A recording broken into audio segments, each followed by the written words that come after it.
दोस्तों, हम सभी अपने जीवन में कुछ ना कुछ दान करते हैं, लेकिन क्या आपको पता है कि सबसे अच्छा और उत्तम दान कौन सा है? क्या है सबसे बड़ा पुण्य? आइए जानते इस कहानी से। बलरामपुर नाम के एक गांव में मोहन नाम का एक आदमी रहता था, जो लकड़ी काटकर अपना जीवन यापन करता था। वह अपनी पत्नी के साथ रहता था। जलाऊ लकड़ी से होने वाली कमाई पर्याप्त नहीं थी। भोजन और कपड़ों की हमेशा ही कमी रहती थी। एक दिन परेशान होकर मोहन की पत्नी उससे बोली, कितने ही दिन देख लो, यही कमाई रहेगी। कोई त्योहार नहीं होता, कोई जश्न नहीं होता। इस जलाऊ लकड़ी को काटने और बेचने के बजाय तुम शहर जाकर कुछ काम क्यों नहीं कर लेते? कितने सालों तक हम ऐसे ही जीवन व्यतीत करेंगे? मोहन बोला, देखो, मैं हमेशा तुम्हारी बात सुनता हूं। कितनी बार मुझे कहना पड़ेगा कि मैं इस गांव को नहीं छोड़ सकता। शहर में यहां की तरह शांति नहीं है। मैं नहीं चाहता कि अगली बार हमारे बीच यह बात निकले। उसकी पत्नी कहती है, अब हम क्या करें? मैं भी यहां उस पाप की वजह से हूं जिसने तुम्हें बांध रखा है। ठीक है, खाना बन गया है, खाओ और जाओ। भोजन करने के बाद मोहन लकड़ी काटने चला जाता है। चलते चलते काफी आगे निकल जाता है। वह सोचने लगता है, आज तो बहुत दूर चला आया। मुझे एक बड़ा पेड़ चाहिए, लेकिन मुझे एक भी नहीं मिला। वहां एक पेड़ है, पर काफी छोटा है। इससे मेरा क्या होगा?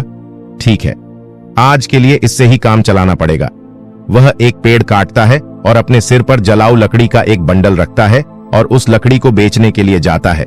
यह क्या लकड़ी खरीदने वाला कोई नहीं है? क्या इन सब लकड़ियों को मुझे घर लेकर जाना पड़ेगा? फिर रास्ते में एक आदमी उसे आवाज लगाता है, सुनो लकड़ी बेचने वाले, इधर आओ, ये जलाओ। लकड़ी कितने की है महाराज? आपको सारी चाहिए या आधी? अगर सारी लकड़ियां चाहिए तो केवल Rs 10 में दे दूंगा। मुझे सारी लकड़ियां चाहिए, लेकिन तुमने जो दाम कहा है उतने दाम में नहीं। मैं केवल Rs दे सकता हूं। अरे महाराज, इस कीमत पर तो मैं नहीं बेच सकता, पर वैसे मैं थक गया हूं तो दे दूंगा। Rs दे दीजिए, पहले ही बहुत देर हो चुकी है। आप मुझे वह Rs जल्दी से दे दीजिए। मुझे घर भी जाना है और खाना भी खाना है। ये लो तुम्हारे Rs, ये सारी लकड़ियां वहां रख दो। वैसे तुम भूखे लग रहे हो, क्या तुम कुछ खाना खाओगे? सब तैयार है, खाना खाओ और फिर जाना। मोहन कहता है, मुझे बहुत भूख तो लगी है, लेकिन अगर मैं खाऊंगा तो आपके लिए खाना नहीं बच पाएगा। रहने दीजिए, मैं घर जाकर खाऊंगा। चिंता मत करो, तुम खा लो, उसके बाद 10 लोग और खा सके उतना खाना है मेरे पास। जब भी तुम्हें भूख लगे तुम यहां आकर खा सकते हो।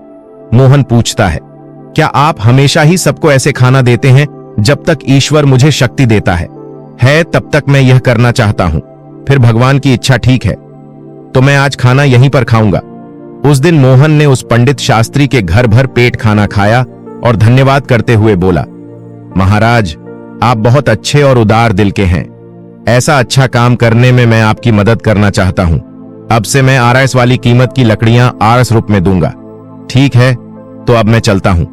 ठीक है बेटा, सकुशल जा। मोहन ने काटी हुई सारी लकड़ी पंडित शास्त्री को अर में दे दी और घर के लिए निकल गया। उसकी पत्नी बोली, क्या हुआ? इतनी देर तक क्या कर रहे थे? क्या आज तुमको कोई अच्छा सौदा मिल गया? लाओ पैसे। मोहन बोला, देखने जाओ तो सौदा अच्छा नहीं था। रप मिले हैं, रोज से कम ही हैं। यह लोग क्या सच में तुम मुझे 5 दे रहे हो? मैंने सोचा था कि जितना तुम रोज देते हो उससे दोगुना तो दोगे, लेकिन तुमने मुझे उसका आधा ही दिया है। तुम इतने लंबे समय से कहां थे? क्या कर रहे थे? अरे, मैं लकड़ियां बेचने निकला था, पर कोई खरीद ही नहीं रहा था, तो मैं हमारे पास के गांव गंगापुर में मिस्टर शास्त्री नाम के एक ब्राह्मण के घर गया था। वहां पर जो भी जाता है वह उन्हें प्यार से खाना खिलाते हैं। ऐसे लोगों के लिए हमें कुछ ना कुछ जरूर करना चाहिए। मोहन की पत्नी कहती है, हमेशा खाना देता है, फिर तो वह बहुत पैसे वाला होगा, नहीं तो वो यह कैसे करेगा? इतने लोगों को खाना देने वाले की तुमने कैसे मदद की? मोहन बोला, वो इतने अमीर नहीं है जितना तुम सोच रही हो। वह दान की अच्छी भावना रखते हैं। गंगापुर मंदिर के पुजारी हैं। वह अपनी कमाई से ही खाना देते हैं सबको। मैं तो पूछ रही थी कि तुमने उस ब्राह्मण की कैसे मदद की? हमारी आमदनी बहुत कम है, हम क्या मदद कर सकते हैं? स्वर्ग जाने के बारे में मत सोचो, पहले धरती के बारे में सोचो। फिर मोहन कहता है, तुम्हें पता भी है मैंने क्या किया? मैंने उन ब्राह्मण से कहा कि जो लकड़ी मैं लाता हूं उसे आधे दाम में दे दूंगा और कल से कुछ लकड़ियां उनके लिए और बाकी लकड़ियां हमारे बेचने के लिए काटूं। पत्नी बोली, इतना ही काफी है। लेकिन अगर तुम जलाऊ लकड़ी के 2 ढेर नहीं काट सकते तो तुम ऐसे ही 5 रुपए लेकर वापस आओ। 5 रप में मैं घर कैसे चलाऊं? तुम ही बताओ। मोहन बोला, जो मैं चाहता हूं उसे पूरा करने की पूरी कोशिश करूंगा, और फिर भगवान की इच्छा, मैंने उन बा के घर खाना खाया है, तुम भी साथ चलना खाना खाने। मोहन हर दिन जलाऊ लकड़ी काटता था और मिस्टर शास्त्री से किए वादे के मुताबिक सिर्फ 5 रुपए लेता था। एक दिन मिस्टर शास्त्री भोजन करने बैठे ही थे, तभी बाहर से आवाज आई, महाराज लकड़ी लाया हूं, 5 रुपए दे दीजिए। यहां आकर अपनी लकड़ियां ले लीजिए ताकि मैं चला जाऊं। फिर शास्त्री ने कहा, देखो मोहन, मैं आज तुम्हें 5 रुपए नहीं दे सकता, तो तुम तुम्हारी लकड़ियां लो और जाओ। वापस क्यों जाऊं? यहीं के लिए लाया हूं। पैसा कल दे देना, मुझे बहुत भूख लगी है। तो कुछ खाना खिला दीजिए। खाना तो खिला ही सकते हैं ना, वैसे भी आप सभी को खिलाते हैं। बहुत अच्छे मोहन, पहले अपने पैर धो लो, तब तक मैं भोजन की व्यवस्था करता हूं। मिस्टर शास्त्री घर में जाकर अपनी पत्नी को यह बात बताते हैं। उसकी पत्नी बोली, तुमने ऐसा वादा क्यों किया? हमारे घर में खाने के लिए कुछ भी नहीं बचा है, सिवाय उस खाने के जो आप अभी खाने वाले हैं। हम इस समय मोहन को कैसे खिलाएंगे? पूरा खाना खत्म हो चुका है। क्या आपको यह पता नहीं है? अरे इसमें ऐसी भी क्या बात हो गई? तुमने मुझे जो खाना परोसा है वह मोहन के लिए काफी है। सोच रहा हूं कि आज उपवास कर लूं, और मुझे बताओ कि तुम ऐसा कितनी बार करोगे? जब हमारे पास उतना नहीं है तो यह सब क्यों करना है? वह सब कहां से लाए? सब भगवान देता है। पहले मोहन को खिला के आओ। पंडित शास्त्री ही थे जिन्होंने नेवालों को खाना दिया, भले ही उनके पास ना हो। एक दिन हमेशा की तरह मोहन लकड़ी काटने जाता है। वह सोचता है, जंगल के सामने के सारे सूखे पेड़ तो मैंने काट दिए, अब बाकी बचे हरे पेड़, जंगल के अंदर जाना थोड़ा मुश्किल लग रहा है। मैं इससे पहले कभी इतना अंदर नहीं गया। मुझे सावधान रहना चाहिए, जंगली जानवर हो सकते हैं। अगर मुझे कुछ हो गया तो यह सोचकर मोहन जंगल के बीच चला जाता है। ये इतनी दूर आ गया पर कोई पेड़ नहीं मिला। यह अच्छा लग रहा है, एक शाखा ही काफी है। अगर मैं इसे काटता हूं तो 3 ढेर बन जाएंगे, पहले ही बहुत देर हो चुकी है। ऐसा सोचकर मोहन उस बड़े पेड़ पर चढ़ गया और उस डाली पर बैठकर उसी डाली को काटने लगा। बहुत बड़ी शाखा होने के कारण शाखा टूटकर बगल के पेड़ के नीचे टीले पर गिर जाती है। फिर अचानक ही वहां एक तपस्वी प्रकट हो जाते हैं और क्रोध में बोलते हैं, मेरी तपस्या किसने भंग की? लगता है वह तुम ही थे। मैं तुम्हें श्राप देता हूं, तुम कुत्ते बन जाओगे। फिर मोहन घबराकर कहता है, अरे महाराज, मुझे नहीं पता था कि आप यहां नीचे बैठे हैं। मैं यहां 100 साल से तपस्या कर रहा हूं और तुमने मेरी तपस्या भंग की है। मोहन ने कहा, मैं तो रोज पेड़ काटने आता हूं और जलाओ लकड़ियां बेचता हूं। मैंने जानबूझकर ऐसा नहीं किया। मुझे माफ कर दीजिए महाराज, कृपया इस श्राप को वापस ले लीजिए। मैंने में आकर तुम्हें श्राप दिया क्योंकि तुमने मेरी तपस्या तोड़ी। इस श्राप को वापस लेना संभव नहीं है। जिसने श्राप दिया है उसके लिए भी संभव नहीं है, पर मैं तुम्हें एक उपाय बताता हूं। सुनो, मोहन बोला, कृपया मुझे बताइए महाराज, मैं इस श्राप से छुटकारा पाने के लिए क्या करूं? तुम ऐसे लोगों को ढूंढो जो सबसे अच्छा दान देते हो। उनके खाने के बाद अगर उनके खाने में कोई भी दाना बच जाता है तो उसे खाकर तुम श्राप से मुक्त हो जाओगे। अगर तुम अपने अभी के रंग से पूरी तरह से सफेद हो जाते हो तो तुम इस श्राप से मुक्त हो जाओगे। मोहन रोते हुए कहता है, मैं अपनी पत्नी को रोजाना जलाऊ लकड़ी काटने से मिलने वाले पैसों से सहारा देता हूं। अब मैं कुत्ता बन गया हूं तो मेरी पत्नी का क्या होगा? महाराज, चिंता करने की जरूरत नहीं है। तुम्हारी पत्नी को कपड़ों की कोई कमी नहीं होगी। भगवान है जो इसकी व्यवस्था करेंगे। इस बार जब श्राप टूटेगा तो तुम अपने कष्टों से मुक्त हो जाओगे और धन धान्य से सुखी जीवन व्यतीत करोगे। मोहन श्राप के कारण कुत्ते में बदल जाता है। मुझे अब इजाजत दीजिए महाराज। इतना कहकर वह श्राप से छुटकारा पाने के लिए यात्रा शुरू करता है। वह सोचने लगता है, जैसा आराशी ने कहा था, मुझे सबसे अच्छा दान देने वाले कहां मिलेंगे? मेरी कुछ भी समझ नहीं आ रहा। हां, पंडित शास्त्री है ना, वह बड़े ही उदार दिल के आदमी है। अपने पहले प्रयास के रूप में पंडित शास्त्री के पास जाता हूं। मोहन कुत्ते के रूप में शास्त्री के घर जाता है। शास्त्री अपनी पत्नी से कहता है, चलो अच्छा हुआ, आज मैं बिना किसी परेशानी के सभी मेहमानों को खाना खिला पाया। सच में मैं बहुत संतुष्ट हूं। भगवान मुझे उन सभी को खाना खिलाने की शक्ति दे जो आज यहां आए हैं। शास्त्री के खाना खा लेने के बाद उसकी पत्नी ने बाकी खाना बाहर फेंक दिया। मोहन कुत्ते के रूप में वहां आया और शास्त्री के खाने से बचा हुआ खाना खा लिया। खाना खाते ही उसका आधा शरीर तुरंत सफेद हो जाता है। मोहन खुश होकर कहता है, मुझे लगा ही था कि पंडित शास्त्री बहुत ही उदार आदमी है। मुझे तुरंत ही आधे श्राप से मुक्ति मिल गई, लेकिन पूरी तरह श्राप मुक्त होने के लिए किसी दूसरे आदमी को ढूंढना होगा। कोई आसपास मिल सकता है। शायद मुझे श्राप से मुक्ति मिल सकती है। अगर दिए गए श्राप से मुझे मुक्ति मिल जाती है तो श्राप से मुक्त होने के बाद मैं धन धान्य और सुख के साथ रहूंगा। मैं चाहे कितने भी साल लकड़ियां काट लूं, कभी इतना बड़ा नहीं बन पाऊंगा। लेकिन यह तो मेरे साथ अच्छा ही हुआ। मुझे श्राप देने के लिए बहुत बहुत धन्यवाद महाराज। इतना कहकर मोहन दूसरे आदमी को खोजने लगता है। एक दिन संतोष नाम का एक आदमी हल जोतते हुए मोहन को दिखाई देता है। यह देखकर मोहन उसके घर के सामने जाता है। वहां से गाय दान लेने वाला सुरेश गाय को लेकर संतोष के बारे में सोचता है। संतोष बहुत ही पवित्र आदमी है। वह सिर्फ मुझे ही नहीं, कई लोगों को गाय दान कर रहा है। ऐसे लोगों को आशीर्वाद मिलना चाहिए। मोहन उसकी बातें सुनकर कहने लगता है, वाह वाह, आज मुझे श्राप से मुक्ति मिल जाएगी। यह आदमी उस पंडित शास्त्री के समान ही होना चाहिए जो सबसे अच्छा दान कर रहा है। रुक कर देखता हूं कि वह कब खाना खाता है। मोहन के वहां बहुत देर तक इंतजार करने के बाद संतोष ने अपना खाना खाया और पत्ते को बाहर फेंक दिया। मोहन तुरंत जाकर उस पत्ते का बचा हुआ खाना खा लेता है। मोहन आश्चर्य से कहता है, अरे कोई रंग नहीं उतरा। संतोष ने गाय का दान किया था, फिर रंग क्यों नहीं बदला? मुझे कुछ समझ नहीं आ रहा। वह वापस आकर शास्त्री जी के घर के बाहर बैठ गया। वहां दो आदमी आपस में बात कर रहे थे। अरे सुशील, आज संतोष ने फिर गाय का दान दिया। वह चाहे कितना ही दानी दिखता हो, वह हमेशा गांव के बाहर वालों को ही बुलाकर दान देता है। अगर तुम सच जानोगे तो चौंक जाओगे। उसकी सारी गाय 2 महीने से ज्यादा दूध नहीं देती। उसे यह पहले से ही पता होता है, और फिर उन्हें बैठाकर क्यों खिलाए, इसलिए दान कर देता है।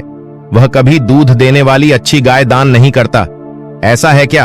अगर वह ऐसा करता है तो अवश्य ही उसे पाप लगेगा। हमारे राजा की तरह कोई भी नहीं कर सकता। वह एक महान दानी है।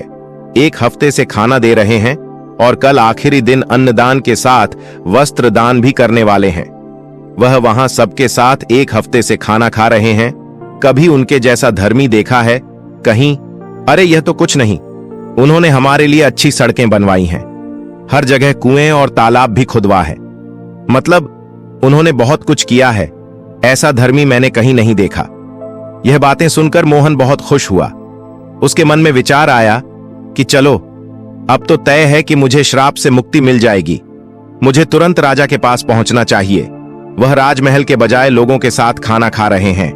इस अवसर का लाभ उठाना चाहिए। अगले ही दिन मोहन उस जगह पहुंच गया जहां राजा खाना देता था। वहां उसने राजा को कपड़े बांटते हुए देखा। वह सोचने लगा, राजा कितने अच्छे हैं। वह खाना देने के साथ साथ सभी लोगों को कपड़े भी दे रहे हैं। मैं जिस दूसरे आदमी को ढूंढ रहा था, अवश्य ही यह वही राजा है। राजा के खाने तक इंतजार करना होगा। राजा के खाने के बाद सैनिक उस पत्ते को बाहर फेंक देते हैं जिसमें राजा ने खाना खाया था। यह देखकर मोहन वहां जाता है और पत्ते में से खाना खाता है। फिर आश्चर्यजनक रूप से खुद को देखकर कहता है, अरे यह क्या? इतने महान दानी राजा का भोजन करने के बाद भी मेरा रंग नहीं बदला। यह श्राप तो दूसरी तरह का लग रहा है। मुझे तुरंत उस आर्षि के पास जाना चाहिए जिसने मुझे यह श्राप दिया। मोहन उस स्थान पर पहुंचता है जहां आर्षि थे। वह आर्षि को प्रणाम करता है। तपस्वी उसे निराश देखकर पूछते हैं, क्या हुआ मोहन? ऐसा लगता है कि तुम्हें अभी तक केवल एक ही आदमी मिला है, केवल आधा रंग बदला है। क्या तुम्हें और कोई नहीं मिला? श्राप मिले हुए बहुत दिन हो गए। फिर मोहन कहता है, मुझे तो शंका है। पंडित शास्त्री का खाना खाकर मैं आधा सफेद हो गया। इसके बाद मैंने उनसे भी ज्यादा दान करते लोगों को देखा। उन्होंने जो खाना खाया उसे खाने से कोई फायदा नहीं हुआ। महाराज, इसके अलावा हमारे शहर के राजा बहुत धर्मी हैं। 1 हफ्ते तक उन्होंने सबको खाना दिया, कपड़े भी दिए। इतने धर्मपरायण आदमी द्वारा खाया हुआ खाना खाने के बाद भी मैं श्राप से मुक्त नहीं हो पाया। इसमें कुछ रहस्य है महाराज, मुझे नहीं समझ आ रहा। आप ही बताइए ना महाराज। फिर आर्षि ने उससे कहा, तुमने जितने को भी देखा उनमें से किसी के भी द्वारा दिया गया दान सच्चा दान नहीं था। संतोष ऐसी चीजें दे रहा था जिसकी उसे जरूरत नहीं थी। अगर उसे उनकी जरूरत होती तो वह उन्हें दान ही नहीं करता। ऐसे ही राजा जो कुछ भी देता है उसे दान नहीं माना जाएगा, क्योंकि राजा खुद नहीं कमाता। वो तुम्हारे द्वारा दिए करो में से चुकाए गए धन को उस राज्य के लोगों पर खर्च करता है। कल के दान में भोजन और वस्त्र आपके द्वारा कर के रूप में ही दिए गए थे, इसीलिए जो भी दान उसने कल किए उसे दान नहीं माना जाएगा। यह लोगों का पैसा है और लोगों पर खर्च कर रहा है। समझ रहे हो तुम इसमें राजा का दान कहाँ है? इसलिए राजा ने जो समृद्ध भोजन खाया वह तुम्हें श्राप से मुक्त नहीं कर पाया। देखो मोहन, सही दान जो उस शास्त्री ने भूखे को खाना दिया वो था। भले ही उन्होंने खाना नहीं खाया, इसलिए उसका दान सबसे अच्छा है। कुछ और प्रयास करो, तुम श्राप से मुक्ति पाने के करीब हो। समझ गया महाराज, धन्यवाद। मोहन उदास मन से वहां से चला जाता है। बाप रे, कितनी दूर चला आया, बहुत भूख लगी है। अच्छा होगा कि पास में कुछ खाना मिल जाए। वहां पास में एक बूढ़ा आदमी घड़े में पानी ले जाता हुआ उसे दिखा दिया। वहां दो लोग बातें कर रहे थे। उस बूढ़े आदमी को देख रहे हो? वो घड़े में पानी लाता है और वहां रखता है। इस धूप वाले रास्ते से गुजरने वालों के लिए पानी लाता है। ये बूढ़ा आदमी ऐसा लग रहा है जैसे यह 90 साल से अधिक का है।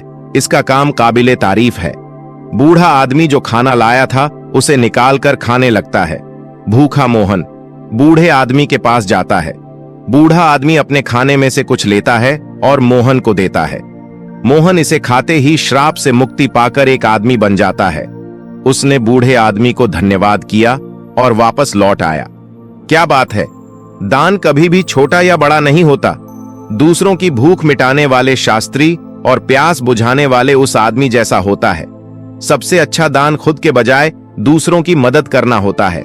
ऐसे ही चलते चलते मोहन अपनी पत्नी के पास गांव पहुंच जाता है और खुशी से रहने लगता है। उधर पंडित शास्त्री ने इतना दान कर दिया था कि उसके पास खाने को भी कुछ नहीं रह गया था। जब उसकी पत्नी ने उससे कहा कि पास के गांव में एक सेठ जी रहते हैं और वह पुण्य को मोल में खरीद लेते हैं, अतः आप उनके पास जाकर और अपना कुछ पुण्य बेच करके कुछ पैसा ले आइए, जिससे अपना कुछ काम चल जाए। शास्त्री की इच्छा ना रहते हुए भी वह पत्नी के बार बार कहने पर वहां जाने को तैयार हो गया। उसकी स्त्री ने उसके खाने के लिए उसे 4 रोटियां बनाकर साथ में दी थीं। वह अपने घर से चल दिया और जब उस नगर के समीप पहुंचा जिसमें वह सेठ रहते थे, वहां एक तालाब था। वहीं स्नान आदि कर्मों से निवृत्त होकर वह रोटी खाने के लिए बैठा ही था कि इतने में एक कुतिया उसके सामने आ गई। उस कुतिया ने वन में बच्चों को जन्म दिया था। उसके बच्चे और वह कुतिया सभी 3 दिनों से भूखे थे। भारी बरसात हो रही थी, उसी के कारण वह बच्चों को छोड़कर शहर में जा सकती थी। कुतिया को भूखा देखकर शास्त्री ने उस कुतिया को एक रोटी दे दी। उसने उस रोटी को खा लिया। फिर दूसरी रोटी दी तो दूसरी रोटी को भी उस कुतिया ने खा लिया। इस प्रकार उसने एक एक करके 4 रोटियां कुतिया को खिला दी। कुतिया रोटी खाकर तृप्त हो गई। फिर वह वहां से भूखा ही उठकर चल दिया। फिर वह उस सेठ के पास पहुंचा। सेठ के पास जाकर उसने अपना पुण्य बेचने की बात सेठ से कही। सेठ ने कहा, आप दोपहर के बाद आइए। उस सेठ की पत्नी बहुत पतिव्रता थी। उसने अपनी पत्नी से पूछा कि एक महाजन आया है और वह अपना पुण्य बेचना चाहता है, इसलिए तुम मुझे बताओ कि उसके पुण्य में से कौन सा पुण्य सबसे बढ़कर है जिसे मैं ले लूं। सेठ की पत्नी ने कहा, आज जो उसने तालाब पर बैठकर एक भूखी कुतिया को 4 रोटियां दी हैं, उस पुण्य को खरीदना चाहिए, क्योंकि उसके जीवन का यह सबसे बड़ा पुण्य है। नियत समय पर शास्त्री सेठ के पास आया और सेठ से बोला, आप मेरे पुण्य में से कौन सा पुण्य खरीदेंगे? सेठ ने कहा, आज आपने जो यज्ञ किया है, हम उसी यज्ञ के पुण्य को लेना चाहते हैं। शास्त्री बोला, मैंने तो आज कोई यज्ञ नहीं किया। मेरे पास तो इतना पैसा ही नहीं था। मैं यज्ञ कैसे करता और कहां करता?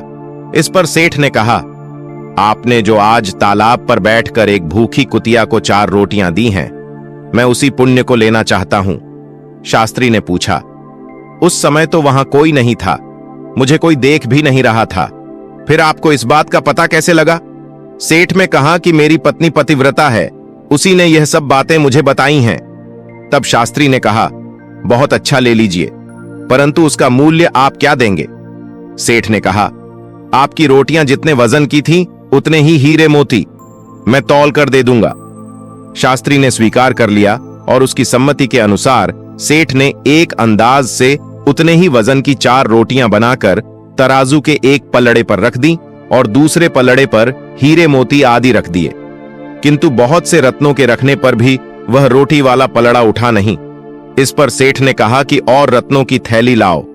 जब उस शास्त्री ने अपने इस पुण्य का इस प्रकार का प्रभाव देखा तो उसकी आंखें खुल गईं।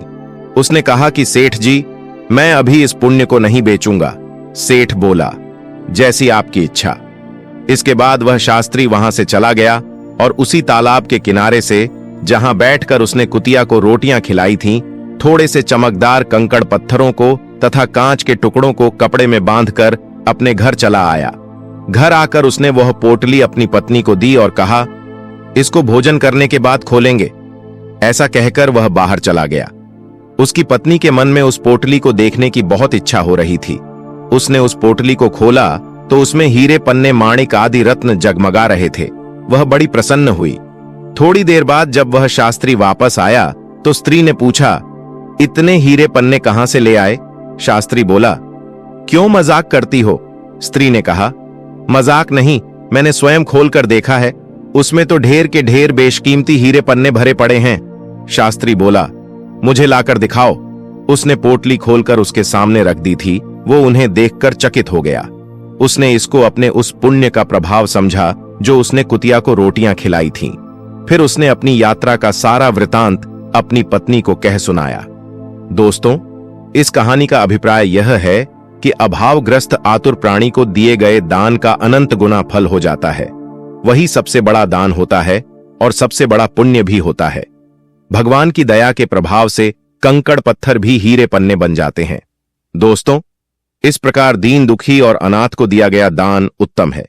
किसी को संकट के समय दिया हुआ दान बहुत ही लाभकारी होता है। भूकंप, बाढ़ या अकाल आदि के समय आपातग्रस्त प्राणी को एक मुट्ठी चना देना भी बहुत उत्तम दान माना जाता है। वह सबसे बड़ा पुण्य होता है। और जो विधिपूर्वक सोना, गहना, तुला दान आदि किया जाता है या दिया जाता है, उससे उतना लाभ नहीं होता जितना आपत्ति काल में दिए गए थोड़े से दान का होता है। इसलिए प्रत्येक मनुष्य को आपत्तिग्रस्त, अनाथ, विकलांग, विधवा आदि की सेवा करनी चाहिए। कुपा को दान देना तामसी होता है। मान बढ़ाई या प्रतिष्ठा के लिए दिया हुआ दान राजसी है, क्योंकि मान बढ़ाई प्रतिष्ठा भी पतन करने वाली होती है। आज तो यह मान प्रशंसा हमें मीठी लगती है, पर उसका निश्चित परिणाम पतन का होता है। अतः मान बढ़ाई की इच्छा का त्याग करके ही दान करना चाहिए और उसी का अनंत गुना फल हो जाता है। वही सबसे बड़ा पुण्य माना जाता है। दोस्तों, दान का महत्व त्याग का होता है, वस्तु के मूल्य और संख्या का नहीं होता। ऐसी त्याग भावना से जो सुपात्र को जिस वस्तु का जिसके पास अभाव है उसे वह वस्तु देना और उसमें किसी प्रकार की कामना को न रखना उत्तम दान कहलाता है और उसका पुण्य अनंत गुना होता है। निष्काम भाव से किसी भूखे को भोजन और प्यासे को पानी पिलाना सात्विक दान होता है।